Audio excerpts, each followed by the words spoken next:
د افغان ډیاسپورا نتورک دمګړې د اټک سره خوږو لیدونکو او اوریدونکو دا ځل موږ د افغانستان د یوې ډېرې نومیالۍ سیاستوالې او شاعرې لیکوالې سره ښاغلې صفیه صدیقي سره زړه خواله لرو چې د پخوا د افغانستان په ولسي جرګه کې د خلکو وکیله وه او ډېر کارونه په افغانستان کې کړي دي. په دې ټولو به ورسره خبرې کوو. ښاغلې صفیه صدیقي غور، ښه راغلاست.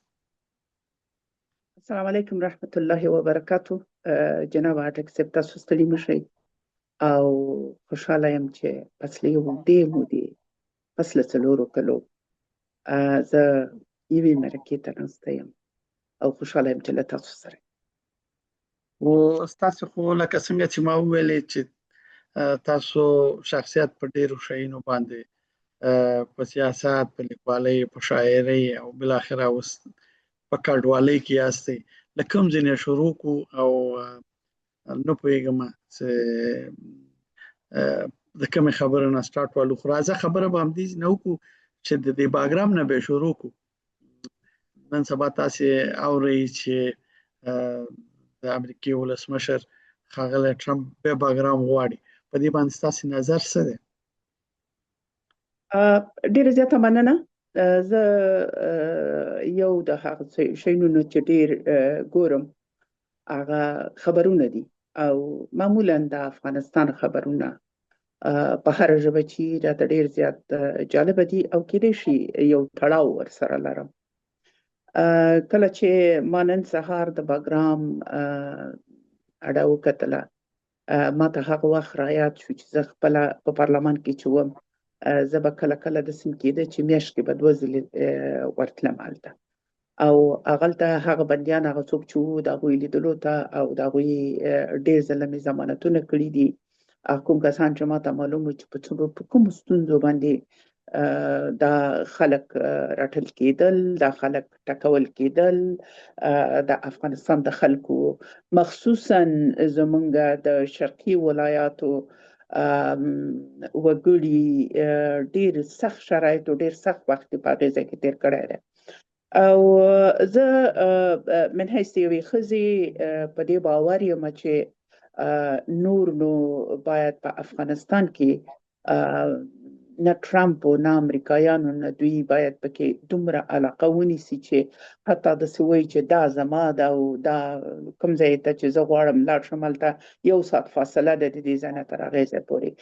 ډېر ځایونه به هلته نږدې، بل ځای ته دې لاړ شي، بل ځای کې دې ځان ته اډه جوړه کړي. او بله خبره دا ده چې دغه کومه اډه چې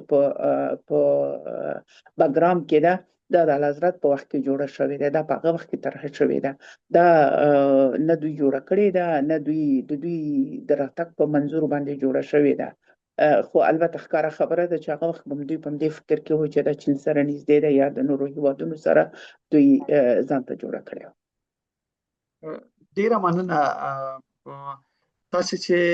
زما په زړه دي، تاسو چې د لومړي ځل لپاره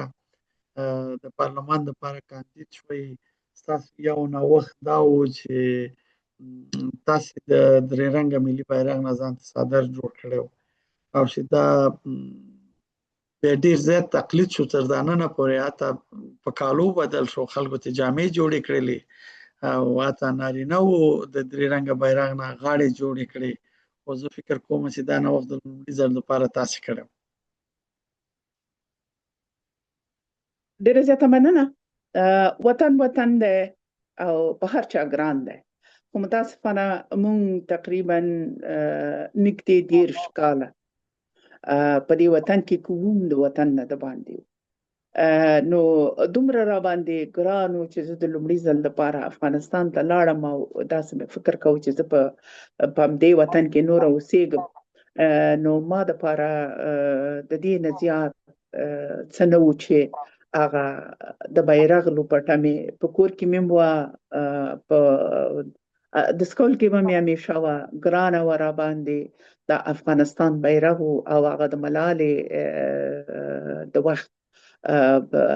میړنتوب په مونږ کې نه و، خو حد اقل کولی م شو چې د بیرغ په سر کولو باندې د خپل د وطن هغه په اصطلاح ځان نورو ته وښیو چې موږ هم څوک یو، موږ هم د یو بیرغ خاوندان یو، چې البته وو.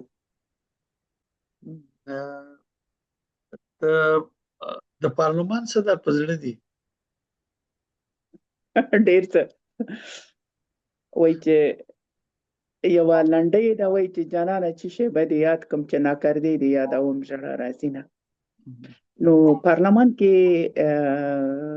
ډېر څه ښه وو او ډېر څه هم داسې وو چې متاسفانه د یادولو هم نه دي، دا چې موږ بیا خپل ذهن ته راولو د هغې هم نه دي. مګر ډېر څه پکې ښه وو، ډېر کسان پکې ښه وو، ډېر کسانو پکې ډېرو کسانو پارلمان خپل کور ګاڼه، ډېرو کسانو پارلمان د خلکو کور ګاڼه او کوشش کاوه چې همغسې تمثیل کړي، مګر ډېرو کسانو ترې نه د ناوړو استفادې لپاره متاسفانه سره د دې چې دا تیره خبره ده او یعنی دا خبره دا رښتیا وه چې په پارلمان کې وکیلانو د وزیرانو نه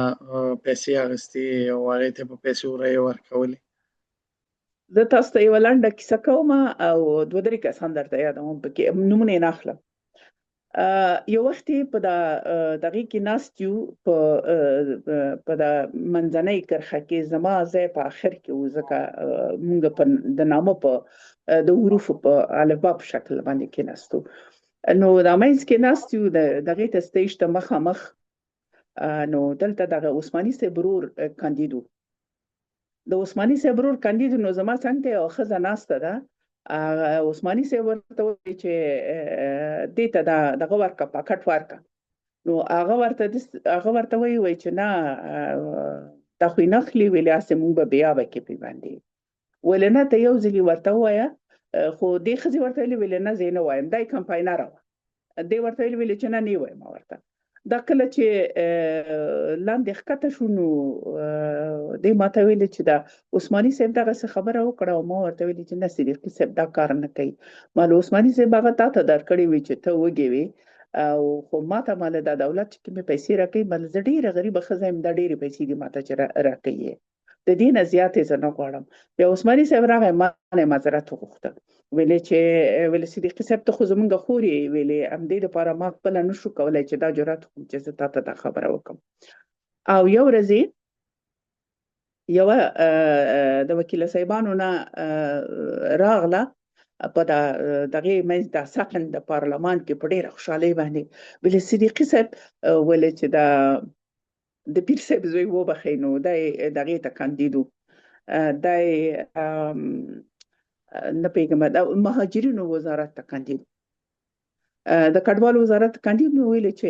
ستا برخه پیسې ما سره دي، دا واخله، یو پړونی دی. نو ما ورته داسې وکتل، ما ورته ویل خورجانې پړونی ته په سر که چې شوروي کې د سبق ویلی دی. ماله زه چې دغومره پیغلکۍ شوې یم، دومره کۍ چې غټه شوې یم، ماله ماتې ټیکری په سر باندې تړلی دی تر دا اوسه پورې. مالې هغه ته په سر که چې ستا ورته اړتیا ده. نو خبره مې په دې کوله چې او بله خبره دا ده چې یو ورځ زمونږ یو همکارو زمونږ مخکې کېناسته، ډېر معزز سړی و، ډېر ځوان و، خو د یو چا سره په هماغه خپله پارلمان کې چې و، دوی د فاریاب د مزار شریف ولایت نه راغلي وو، د بلخ ولایت نه. دوی د دښمني هم درلودله خپلو کې، خو دا دواړه سره پارلمان ته برابر شوي وو، نو خپل د قومونو نه یې دغه رایې اخیستې وې، دواړه راغلي وو. نو دا سړی چې و، همیشه به یې ویلې چې ما خپل فامیل کابل ته راوسته، نو تاسو زه او سیف الله نیازي چې د دغې وه د مزار شریف ته، ویلې تاسو دواړه اپاګانې مې ویلې، زه بیا کور ته مې غواړم، ځکه هغه زموږ نه ډېر ځوان. خو بله ورځ یو ورځ یې موږ وغوښتلو هلته چې لاړو، یو بله ښځه هم راغله، بله ښځه راغله، هغه پښتنه وه. نو دا ښځه په دې بلې په دا مزارۍ باندې ډېره بده ولګېده. نو هغه سړي ته ویلې چې دا دې راغوښتله، نو که زه اول نه پوهېدی زه نه راتلم. نو ما ورته ویلې مالې هغه غریبه لا لرې ده، ما ولې هغه لا راغلې نه ده، ته ویلې نه ورکې که، ویلې دومره رشوت خوره ده چې هېڅ حد نه لري. یعنې په دې معنا چې الته پیسې ورکول کېدي، الته پیسې یو تعداد واخیستې، کنه یې اخیستل، نو اوس چې دلته په دا خارج کې دا کورونه چې دوی واخیستل، دی په څه شي باندې واخیستل؟ چې هغه ته پارلمان ته په پیسو باندې لاړې، خو په پیسو لاړې، نو بیا بیرته چې اخیستل یې دغه. او وروستۍ خبره تاسو ته وکړم جناب اټک صاحب، زه په زما وروستۍ وظیفه په د فواید عامې په وزارت کې وه. جناب وزیر صاحب ډېر معزز سړی دی، ډېر زیات. نو زمونږ ما ته ویلې چې دا د پارلمان دغه چې دي اړیکې چې دي دا ټولې تا پورې ارتباط لري، ولې دا پارلمانیان د خپله دغه کوه، خپله یې سمبالوه. نو دلته به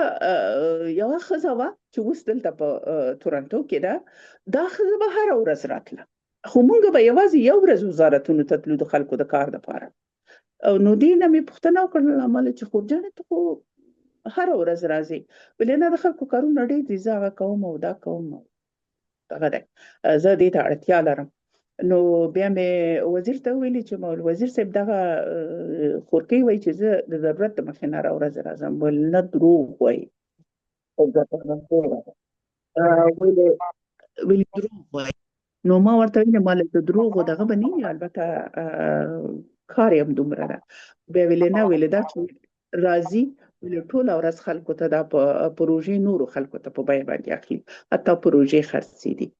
او دا چې اوس وګوري، دا کونړ چې وران شو، زلزلې چې وواهه، کله چې مې ورته کتل ټوله ورځ د دې دپاره او لعنت مې ویلې په هغه چا باندې چې په هغلته په حکومت کې ناست و، والي هلته و، قمندان هلته و، امنیت هلته و، هر څه هلته و، هېڅکله دوی دلته نه و لیدلي چې څومره وږي، څومره بربنډ، څومره غریب، څومره خوار خلک هلته اوسېدل. غونډۍ غونډۍ ټولې خاورو لاندې شولې، هېڅ شی پکې نه و، یو پوخ کور پکې نه و، اوبه پکې نه وي، د خلکو جامه پکې نه وه، خلکو ته ډوډۍ نه وه، د خلکو دومره فقر پکې و چې اصلا د یادولو نه د امریکایان کور راني خو همالته و. دې خلکو ته یې څه شی کړي؟ متاسفانه هره ورځ درد ده، هره ورځ غم ده، او اوس چې دا لرې مو هماغه غمونو سره اوسېږو. یو آخري پوښتنه به د پارلمان په هکله وکړم، نو بیا به ستاسې د انکشاف اتحاد کوم چې کار کړی یا د ښځو چارو وزارت کې، بیا د هغې نه وروسته به په شاعرۍ سره خبرې وکړو. د حاجي صاحب ظاهر په نیول کېدو او د هغې په دغسې چې هېڅ درک لا تر اوسه پورې نشته دی، په هغې باندې ستاسو د خواخوږۍ یا تبصرات شته که نشته؟ اختیار لرئ که څه پرې ووایئ. زه تاسو ته جناب اټک صاحب یوه خبره تاسو ته وکړم. حاجي صاحب ظاهر د یو کول بچی دی، زما وطندار دی. هغه د چا خبره ما یې اوبه او مالګه څکلي دي، ځکه یو نارینه انسان و په هغه وخت کې چې یو تعداد کاندیدو پارلمان ته د ټولو سره یې مرسته کړې. تاسو باور په خدای وکړئ چې مجید خان سره یې کړې، زموږ وخت کې هغه شینواری صاحب و، هغه سره یې کړې، لودین صاحب سره یې کړې، دا ښځې چې وي د ټولو سره یې کړې. دغه آریان یون سره چې اته آریان یون ته بیا وروسته د کور مصارف هم ورکول، یعنې ټولو سره یې دا مرسته کړې، نه یوازې ما سره، ځکه چې زه پارلمان ته کاندید شوم، موږ یو موټر درلوده چې په هغې کې صافي صاحب ګرځېده، بیا ما ته یو موټر هغه واخیسته، وړوکی موټر و، ارزانه به و، په 1.5 لک 2 لکه و هغه وخت افغانۍ، خو منتها یعنې هغې ما ته ویلې چې خورې دا موټر ویلې که ډریور هم غواړئ زه درته درکوم، بل نه ډریور راته پارلمان راکوي. یعنې وګورئ چې کله چې دومره یې، اما متاسفانه موږ هېڅ هم ورته ونه شو کولی، که نور کوم کارونه یې کول هغه د په هغې باندې زه واقعا تاسف کوم چې یو سړی چې دومره نوم نه ولري، نښان ولري، پلار ولري، د پلار نوم ولري، جایداد ولري، یوه لویه قلعه یې وه چې تاسو هم لیدلې ده، موږ هم لیدلې ده چې په ټول افغانستان کې به هغومره شی نه وي، ولې بیا هم که دغسې مردارو کې لاس وهي، زه ډېر تاسف کوم په دې باندې. غیر د هغې نه من حیث د یو وطندار، من حیث د یو زما د ولسوالۍ ده، من حیث د یو مشر، زه ډېره متاسفه یم چې دی په داسې یو حالت کې دی چې اصلا ځای هم نه ده معلوم چې سړی یې پوښتنه وکړي. نو تاسو چې په کلو پراختیا وزارت کې وایي او د لومړي ځل لپاره تاسې یو څه د کلو د پراختیا پروژې ننګرهار ته راوړلې، نو که په یاد وي په هغې څه تبصره وکړي نو ښه به وي. زه کله چې د کاناډا نه بیرته افغانستان ته لاړم، اول خو زه تاسو ته غواړم ووایم چې زه کېدای شي که لومړۍ ښځه نه وم دوهمه ښځه به وم، که دوهمه نه وم درېیمه خو وم. زما نه مخکې څوک نه وو راغلي، زما نه مخکې څوک نه وو تللي. او هغه دا و چې زما به رفاه خوښه وه، زما به هوساینه خوښه وه، خو زما وطن تر هر څه ډېر زیات خوښ و، ډېر راباندې ګران. زه په یو کنفرانس کې وو په مونټریال کې، بخښنه غواړم، په اوتاوا کې، مرکز د کاناډا کې. هلته د ټولو نه پوښتنه وشوه چې که فرضاً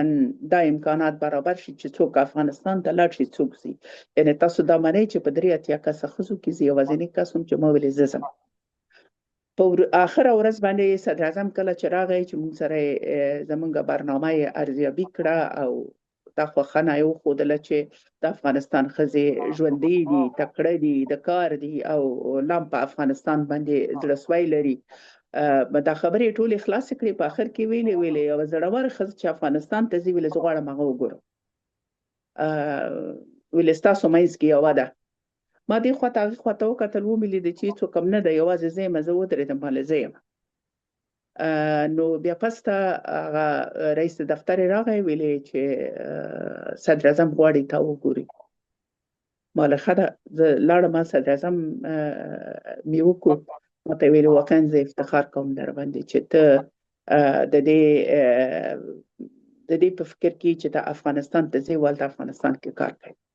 لاړم افغانستان، خو افغانستان کې په تګ کې زما څلور میاشتې وخت ولګېد، ځکه زه نامزاده وم، صافي صاحب هم دلته و. نو صافي ما نه پوښتنه وکړه، ویلې که زه نه وای ته تلې؟ ما ورته ویلې و. ویلې خیر اوس هم لاړه، ویلې بس لاره دې مخکې ده، ویلې ته ځه زه درپسې راځم. بیا مونږ کله چې افغانستان ته لاړو، اوله وظیفه مې ډاکټر صاحب سیما سمر سره وه د ښځو چارو وزارت کې، چې هلته ډېرې ښایسته کوټې وي، دفترونه، خو لا هم د لوټ و او تیږو او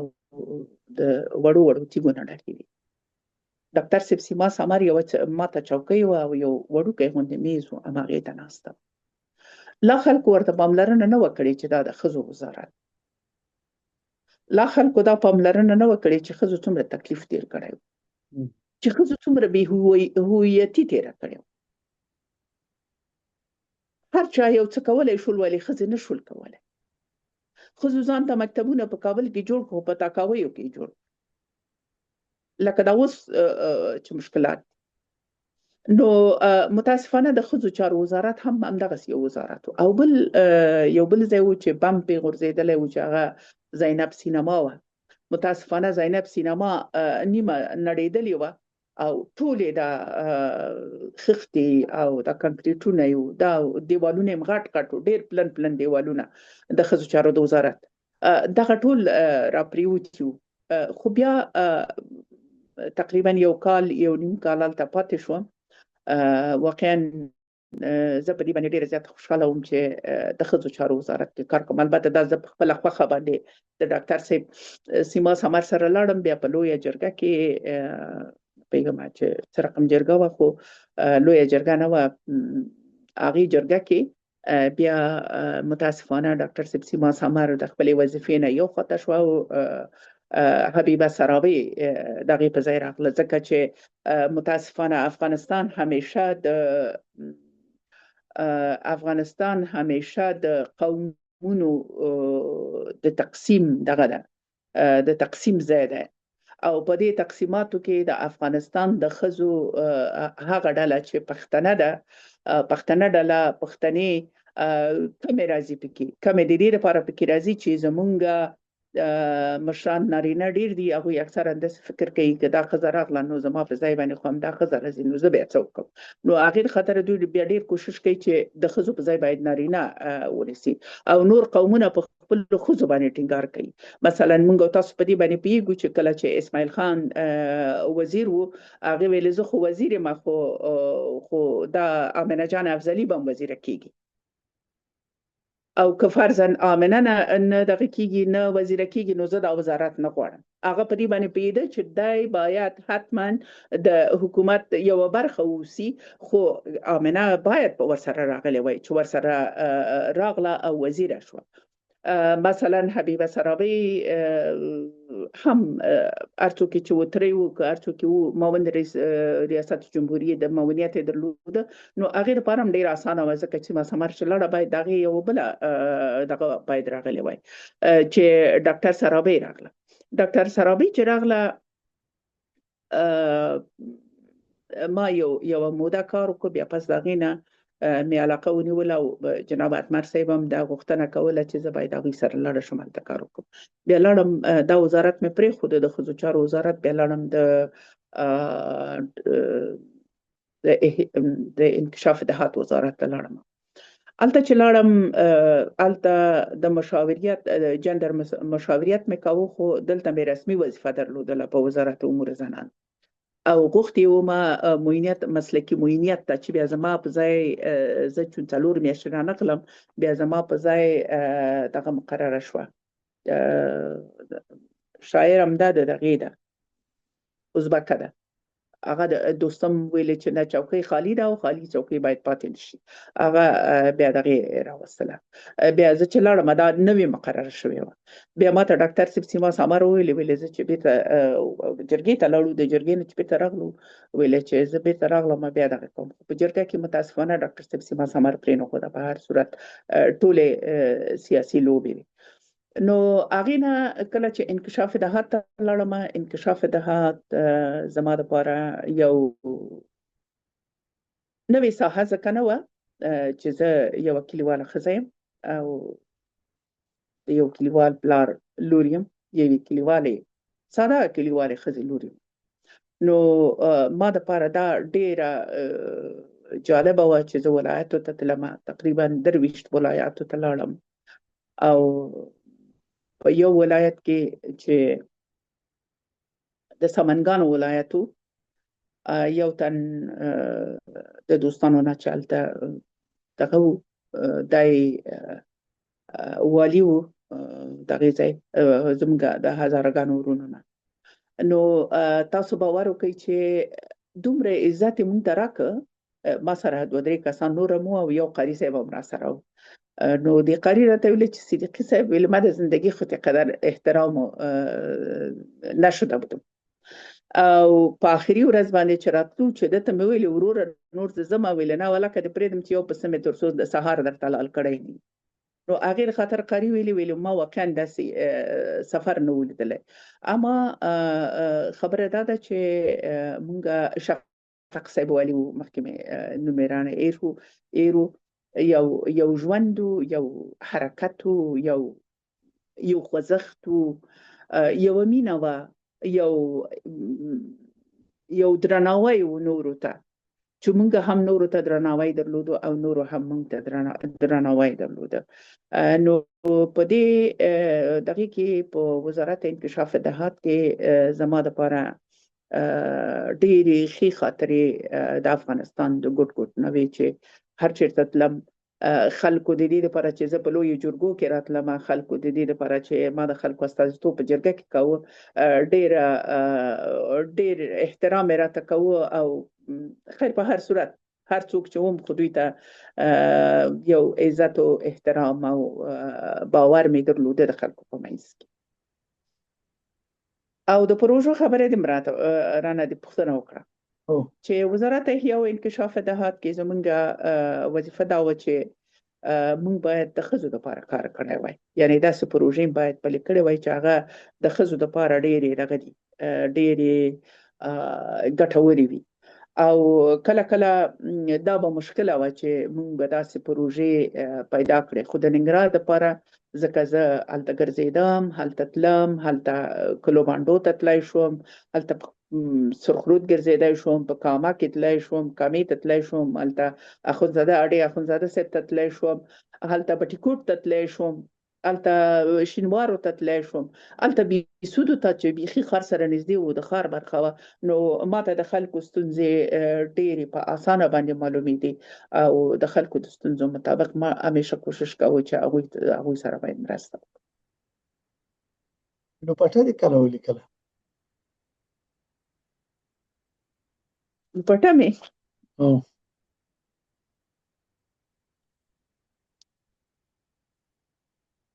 اول خو به ووایم چې کله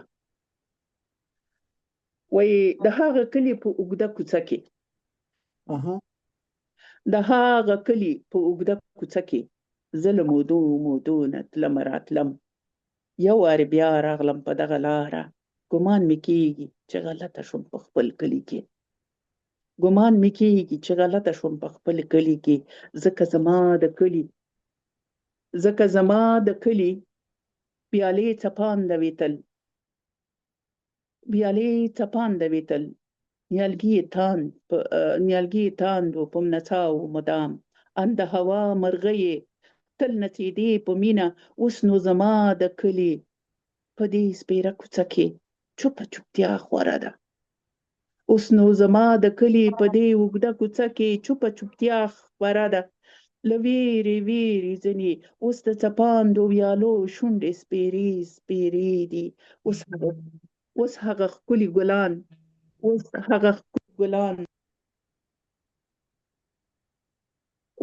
ښکلي ګلان ټول رژېدلي ښکاري، هماغه تاندې غوټۍ دلته اوس جل وهلي، د دې کوڅې ماشومان، د دې باغچې ګلونه، د دې ولې ګلبوټي خپه ښکارېږي، هغه خوشحاله مرغۍ ټولې ماتم وهلي، په هره ساه کې زغمي د ژوندانه غمونه، ځکه لا هم مرګ ورته خاندي د جګړې سترګو کې، مرګ ورته خاندي د جګړې سترګو کې. 1415 کال 1415 کال، دا خو ډیر کلونه وشو. ډیر کلونه وشو او هغه وخت یې زما دغومره لنډه سوانه وه. ګورې د دې کتاب په شا باندې بله او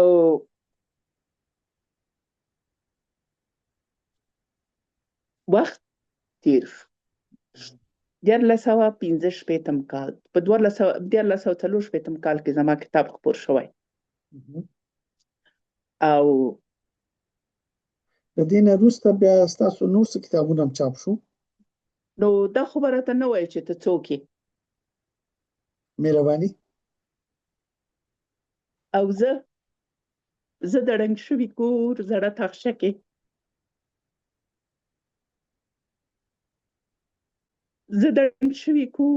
تاخچه کې په څو زړو ټوټو کې زړو پردو کې تا ورته وایم، لري او پټې د هر چا له سترګو، زه له مودو نه غلې لکه کتاب چې چا لوستلی نه یې، څوک یې لوستلی نه شي، یو لاروی شي پیدا د دې کتاب د اخیستو ټکلې ولمسوي، صرف تصویرونه او کږې کرښې وګوري او زړه کې وایي عجب کتاب دی، ښه دی، بیا په درنښت یې کېږدي زړه کې وایي عجب کتاب دی خو لوستل یې ګران دي، عجب کتاب دی خو لوستل یې ګران دي، دا فلسفه نه ده، نجوم نه دی او طب هم نه دی، له ځانه پوښتي چې دا څه به وي کتاب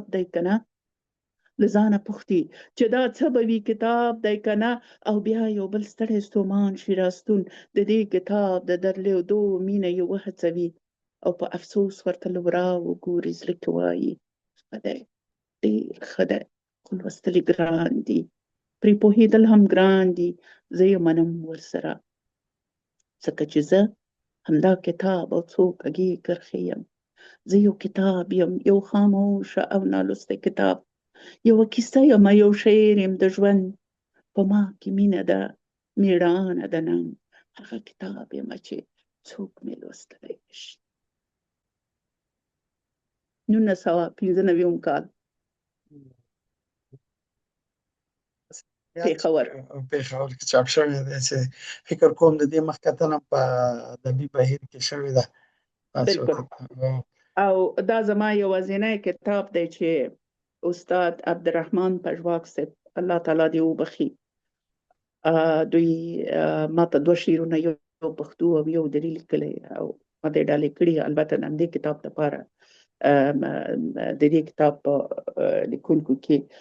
استاد محمد صدیق پسرلی الله تعالی دې وبخي، میرمن سلما شاهین خدای دې ژوندی لري، استاد عباسین یوسفزی، استاد محمد آصف سمیم، جناب بیکسیار صاحب او الله تعالی دې وبخي زمونږ او تاسو ټولو مشره میرمن بیگم زیتون بانو هم خپل یادونه پې باندې کړې ده. یا به دا و چې ما سره به د دې مینه ډېره زیاته وه چې هغه زما لیکنې باید پې باندې یو څه باید ولیکل شي، ځکه دا کتاب هغه وخت چې چاپ شو زه ځوانه وم، تکړه وم، یو چېرته رئیسه وم او لږ څه دغه به مې لروده، خو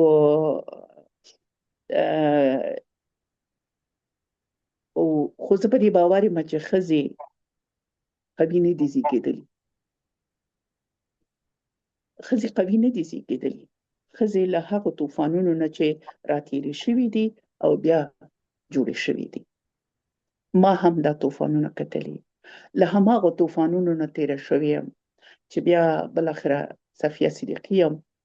او تر اوسه پورې مې 25 اثره لیکلي دي او یو 12 تر 15 پورې خپاره شوي. تاسو پوښتنې ته مې ځواب وشو ویلی که نه؟ ډېر علاوه ما د تاسو سره په دې مرکه کې په دې فیسبوک پاڼه ولیکل چې زه تاسو سره مرکه لرم، که څوک پوښتنې لرئ نو راته ولیکئ، تاسو هم که وخت پیدا کړ بیا به ولولئ.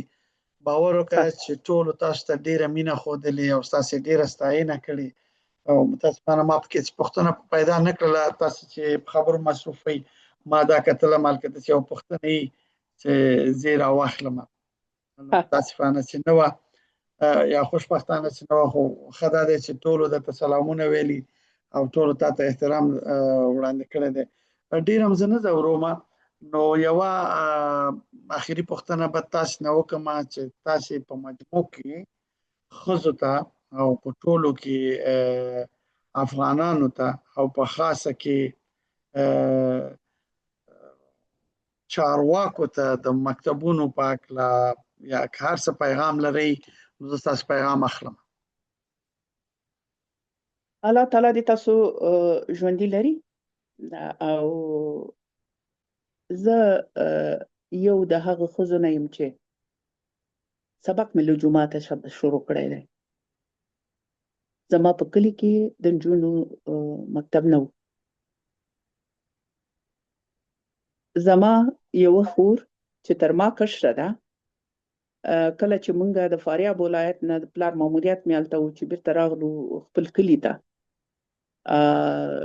د دې لپاره چې دلته د جنکو مکتب نه و، 6م صنف کې وه. هلته زما د ترور زوی سره تاسو یې پېژنئ الله تعالی دې وبخي، هغه په یو ترافیکي حادثه کې شهید شو، مولانا صاحب محمد طیب صدیقي، هغه سره په یو صنف کې وه. ټول هلکان یوازې یوه نجلۍ وه هلته تله. زما نیکه ټول ننګرهار ته معلوم ده چې هغه یو صاحب د حق و، هغه هم دولتي کارکوونکی و او هم په اسلامي لحاظ باندې ډېر مخور سړی و او یو دیني سکالر و. او بله خبره دا ده چې زما د کورنۍ 8 کسه دیوبندي عالمان دي. کله چې زه نن د دیوبند خبره اورم ما ته بیخي زه تعجب کوم چې هغه زما نیکه بیا ولې موږ نه منع کولو، زما ترونو چې هغوی د دیوبند فارغین ولې موږ د مکتبونو نه، هغه هم د هلکانو د مکتب نه منع کولو. نو بنا پر دې زما پیغام د افغانستان اوسني حکومت ته دا دی چې ښځه ستاسو خور ده، ښځه ستاسو مور ده، ښځه ستاسو بچی ده، ښځه تاسو ته مینه درکوي، اولاد تاسو ته مینه درکوي، ستاسو لور څومره مینه ناکه ده، څومره تاسو ته مینه درکوي، هغه کوم حق چې په تاسو باندې لري هماغه حق ورته ورکوي، هغه د خوراک، جامه او تدریس باید ورته وکړي، هغې ته باید د دې حق ورکړي چې هغه باید ښوونځي ته لاړه شي. ښوونځی ورته داسې جوړ کړي چې دیوالونو کې شیشې لرې کړي چې څوک د باندې نه ویني، خو سبق ورته ورکړي، خو هغه وروزي، خو هغې نه داسې مور جوړه کړي چې هغه خپل اولاد وشي کولی وروزي په آینده کې. ښځه یوازې د دې لپاره نه ده چې د نارینه ښځه باید اوسي، ښځه دا کتابونه به زه ټول تاسو ته وښیم، دا د یوې ښځې کتابونه دي، وګورئ وګورئ وګورئ وګورئ، دا د یوې ښځې کتابونه دي او تاسو وکتل چې زما لومړنی کتاب څه وخت چاپ شوی دی. ما په دې باندې کار کړی، ما خپل کور کړی، ما خپل ملمداري کړې ده، ما خپل خلکو سره تګ راتګ کړی دی، ما هر څه کړي، ما هر څه پاللی دي، خو ما خپله لیکنه هم کړې ده، ما خپل ژوند هم په دې باندې سمبال کړی، ما خپل سیاست هم کړی دی. تاسو په دې باندې پوهېږئ چې جناب اټک صاحب چې ما په ننګرهار کې په هغه وخت کې چې نه پیسه وه نه رشوت و نه څوک په دې پوهېده چې څه رقم هلته د انتخاباتو کمیسیون ته لاړ شي، هغه وخت ما په پارلمان کې اوله رایه په ننګرهار کې اخیستې وه. بی بی سی په هماغه کال باندې اعلان وکړ چې صفیه صدیقي جهادي قومندان د جناب مولوي صاحب نوم یې وانخیسته، لودین صاحب د حضرت علي صاحب نوم یې واخیسته، د جناب حاجي صاحب چې د جهادي قومندان حضرت علي شاته وواهه. یعنی فکر وکړئ چې هغې نه وروسته چې 3-4 ورځې تېرې شولې زما نوم درېیم راغی، خو بیا هم زه پرې باندې خفه نه وم، هغه کومه خبره چې بي بي سي کړې وه ما دپاره هماغه خبره ډېره زیاته مهمه وه. بنان ښځه هر څوک ده، ښځه هر څوک ده، ښځه زه چې کله په ننګرهار کې د خلکو مخې ته په دغې کې فکر کوم چې دغه څلور لارې کې دا نږدې امیر شهید باغ سره چې وه، دلته مې د شپې خبرې وکړې، یو وخت مې پام شو چې په دیوالونو باندې هم خلک ختلي وو، یو وخت مې پام شو چې په دیوالونو باندې هم خلک ختلي وو، په بامونو باندې هم خلک ختلي وو، دا لارې کوڅې دا ټولې د خلکو نه ډکې وې. زه یو ښځه نو زما پیغام په ټوله کې دا ده چې زما د لور سپینه څادره اوس جنډه جوړه شوې، زما د لور سپینه څادره اوس جنډه جوړه شوې، زما د لور توره کمیسه زه شرمېږم له تا، زما د لور توره کمیسه زه شرمېږم له تا، هغه شلېدلې شان زړه د کتابو کڅوړه، هغه شکېدلې شان زړه د کتابو کڅوړه، دوی چې راوګوري زما په مخ تا تړمې اوښکې راشي. د نورو نه به یې تېر شو، دې خواته به د بلې صفحې ته به راشم او زما د لور سپین څادرګی او شلېدلی بکسه دواړه په سرو اوښکو ژړېږي راته، له مانه سوله غواړي سوله غواړي، له مانه سوله غواړي سوله غواړي، خدایه بس صبر راکړې، په ټیټو سترګو د سړک په غاړه زه ناسته یم او د وړې لورکۍ ارمان پوره کولی نشم، او د وړې لورکۍ ارمان پوره کولی نشم. دا چې زه په کاناډا کې اوسم، په امریکې کې اوسم، په اروپا کې اوسم، په ټوله دنیا کې اوسم، چې زما لور، زه په دې باندې ویاړم چې زه ماستري لرم، زه ډاکټري لرم، ما 2 ماسترۍ اخیستې دي، ما دومره سبق ویلی دی او مکتب مې شروع کړی د 10م صنف نه دی، خو زه په دې ونه توانېدلم چې زما هغه بچی چې 4 کاله له مکتبه پاتې شوه، 4 کاله له فاکولتۍ پاتې شوه، هغه د هغې ارمان مې پوره کولی ونه شو. په دې باندې ډېر زیات تاسف کوم او بخښنه غواړم د خپل کول نه، د خپلو بچو نه، د خپلو میندو نه چې د هغوی اولادونو ته مې هېڅ ونه شو کولی. زه لور نه لرم خو د هر چا لور زما لور ده، ځکه صفیه دغه کتابونه چې لري دا ټول زما د بچو دپاره دي، زما د راتلونکي نسل دپاره دي. تاسو به یو وخت دا قضاوت وکړئ چې صفیه یوازې نه وه، ما سره ډیر شیونه دلته را سره وو ځکه داسې فکر را سره وو یو ښځینه فکر را سره وو چا نه و بند کړی دا کتاب شاته صفیه صدیقی ده خو په مخې محترمه بیبي میرمن زیتون بانو ده دا شعرونه هم ځان ته یو څه وایي دا شعرونه هم په یو وخت کې لیکل شوي دي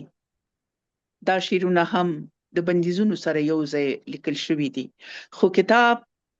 د کتاب خپرېدل دا ارمان د هغې پوره نشو چې باید د دې کتاب خپور شوی وای ځکه متاسفانه د وخت چارواکي هم همیشه په دې فکر و چې چا سره مخ دي او څوک ورته څه کولی شي پښتنو متاسفانه ډېرې بدې شیبې تېرې کړې او هدف مې د پښتنو میرمنو نه د نارینه‌و به پکې ډېر هر څه کړي بخښنه غواړم ستاسو نه خو ښځو که فرضاً همدا اوس زموږ یوه د شاعرانو نه همدلته اوسېږي یوه پښتنه یوه په لندن کې اوسېږي چې مریضه هم ده او بیبي په ډېرو بدو او سختو شرایطو کې متاسفانه وفات شوه چې مسروره شال د هغې د زړه غږونه دا کتاب دی چې دا ما په افغانستان کې په دې مې سریزه لیکلې تقریبا یو کتاب قدر دا سریزه هم ده چې په دې مې لیکلې ده خو دا کاغذونه د هغې خپله په خپل لاس باندې ما طرح کړي وو ما 20 کاله وساتل هر چېرته چې لاړم د دې کتاب پاڼې مې ځان سره ویوړې ځکه ما داسې فکر کوو که زه نه یم بیا یې پیدا کولی ونه شم بیا یې خلک وشکوي د دې اثار د منځه لاړ شي تر څو چې دا شرایط برابر شول چې ومې شو کولی دا کتاب خپور کړم دا د بیبي مسروره شال د شعرونو یوه مجموعه ده او یوه بله مجموعه د استاد سلطان عزیز ملنګي ده چې دی سلطان عزیز ملنګی زه نه پوهېږم تاسو به یې نوم اورېدلی د کانال د ریاست ډرایور د دې شعرونه پاتې وو چې هغه مې هم ورته راټول کړي دي او نور الحمدلله اوسه پورې زما د سر مغزه په دې باندې چلیږي چې لام ریوایوینګ کولی شي چې څه ولیکم په څه باندې کار وکړم سره د دې چې 3-4 کاله کېږي چې شعر مې نه ده لیکلی نورې لیکنې مې نه دي کړي خو اوس په خپل ژوند لیک باندې لګیا یم ډېر عالي او ډېر خوشحاله شوم ستاسو سره په خبرو په اترو او په مجلس باندې او ډېره مننه چې ماته مو وخت راکړه وایي چې نه پوهیم چې د دې شعر شاعر به څوک یا شاعره به څوک وایي د بېلېدو دې راته مه وایه څه او د دې شیبو دې راته مه وایه څه لکه باران شیبه شیبه ورېږي یاره د تلو دې راته مه وایه څه خواره قسمته ورېږم لکه باران شیبه شیبه ورېږم یاره د تلو دې راته مه وایه څه خواره قسمته خواره قسمته چې پخه مې نه شوې د بدلېدو دې راته مه وایه څه عشقه مېلمه مې کړه د وصل په کور د شوګیرو دې راته مه وایه څه د سوال زولۍ به په سبا پسې وړم د سوال زولۍ به په سبا پسې وړم او د اوږدو شپو دې راته مه وایه څه ټوټې ټوټې ښې زړګیه مات شي او د رغېدو دې راته مه وایه څه څو به په سترګو کې ګیلې کړې راته د دې پښتو دې راته مه وایه څه لکه د اوښکو مې لیمو کې اوسه د تویېدو دې راته مه وایه څه ډېره مننه چار دې ښه سلامت اوسئ الله دې تاسو ژوندي لري ډېره زیاته زه خوشحاله شوم او څوک چې په لیکه کې وو هغوی نه هم مننه او ژوند دومره ډېر اوږد نه دی خو کیسې یې ډېرې اوږدې دي ډېره مننه تاسو نه زړه له کومې مننه سلامت اوسئ په مخه شه